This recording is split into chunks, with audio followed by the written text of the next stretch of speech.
Allez, notre voyage se poursuit en Inde maintenant, où plus de 9 millions, je dis bien 9 millions de personnes ont déjà été contaminées, ce qui en fait le deuxième pays le plus touché par l'épidémie, après bien sûr les États-Unis. Bonjour, bonjour Angélique. Le pic a été atteint en septembre dernier, mais depuis la courbe se stabilise, ce qui pousse les scientifiques à évoquer l'éventualité d'une immunité collective. Oui, au total, bonjour Laurent, ce sont 4 études qui ont été menées sur l'immunité collective en Inde. Et elles révèlent que dans les quartiers les plus défavorisés, ceux où la distanciation sociale est le plus difficile à mettre en place, eh bien la population résiste plutôt bien à l'épidémie, alors qu'on s'attendait à un grand nombre de morts. Les habitants développent des anticorps sans contracter la maladie, c'est plutôt une bonne nouvelle. Mais pour certains scientifiques, il faut faire très attention. L'immunité collective n'est pas la solution car on ne sait pas combien de temps ces anticorps protègent. Si cela ne dure que 6 mois, l'immunité collective sur le long terme n'est pas valable. D'ailleurs, ce n'est pas du tout la stratégie du gouvernement indien qui sait que pour atteindre cette immunité collective, eh bien, il faudrait atteindre 1 million de morts. Mais ces études restent cependant intéressantes car elles révèlent une réalité de terrain.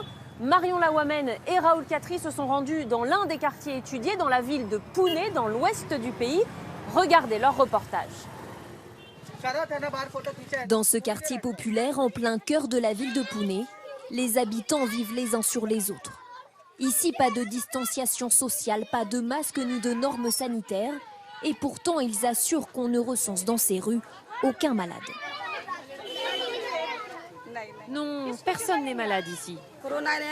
Ici, il n'y a pas de coronavirus. Tout le monde va bien. Je n'ai pas de symptômes et je ne connais personne d'autre qui en a. Le coronavirus, ça existe. Mais ici, il n'y en a pas. Tous les gens qui vivent ici continuent à travailler. Notre immunité est forte.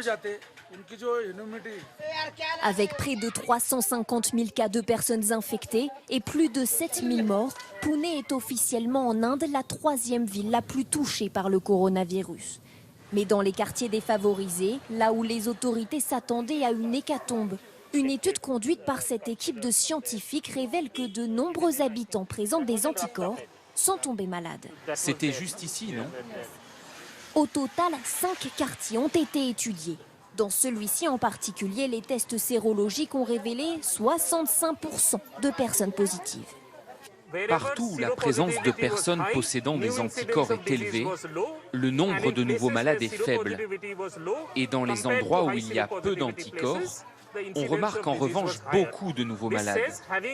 C'est la preuve que plus on a de personnes infectées au sein d'une communauté, plus cela réduit la transmission du virus et donc on se retrouve avec moins de nouveaux malades. Alors ces quartiers tendraient-ils vers l'immunité collective? La réponse devrait être donnée dans quelques mois. Avec son équipe, le scientifique prépare une deuxième phase de test. Réaliser de nouveaux prélèvements sanguins auprès de la même population et déterminer si les anticorps sont toujours présents. Car c'est justement ce qui permettra de confirmer ou non l'hypothèse d'une immunité collective qui briserait la chaîne de transmission. L'idée d'immunité collective se base sur un travail de rétrospective. Donc pour la suite, ce qu'il est nécessaire de savoir, c'est combien de temps cette protection immunitaire demeure. Et cela va nécessiter des observations supplémentaires. Donc ce qu'on veut faire, c'est une nouvelle enquête sérologique. De grands espoirs, mais encore beaucoup trop d'incertitudes. Les médecins rappellent que dépendre entièrement de l'immunité collective pourrait signifier de nombreuses nouvelles victimes. La moitié de la population, peut-être même plus, n'a pas encore été infectée. Et quand ces personnes vont contracter le virus, la mortalité va augmenter. Donc le mieux, c'est un vaccin pour tout le monde. On ne peut pas se reposer sur l'immunité collective. Tant qu'il n'y a pas de recul suffisant sur ce virus et pas de vaccin, la prévention et les gestes barrières restent les seules solutions mises en avant par les médecins et les scientifiques.